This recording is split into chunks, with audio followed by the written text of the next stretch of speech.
አንድ ሰው ሲከሳ በምን እንደሚወፍር ሲወፍር በምን እንደሚቀጥል ሲቀላና ማለት ነው ሲጠቆር በደም ያሳስባል አይደል? ሙስሊም ግን ማለት ነው ከሰውነቱ ከአካሉ በላይ ሊጨነቅለት የሚገባው ስለ ቀልቡ መሆን አለበት። እኔ ትላንት የነበረኝ ኢማን ዛሬ አለኝ።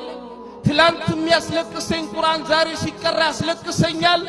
ትላንት ያመልጠኝ ሰላተል ጀማዓ ዛሬ ሲያመልጠኝ ማለት ነው ለምን ያመልጠኛል ብዬ ይከፋኛል።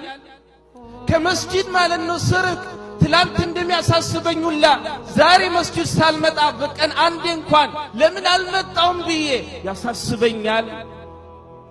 ኢባዳ በቀልቤ ውስጥ ማለት ነው ሲያንስ ለምን አነሰ ብዬ ድሮ እንደምጨነቀው ዛሬ ጨነቃለሁ ብሎ ራስን መፈተሽ የቀልብ ሞት ነው ሊያሳስበን የሚገባው።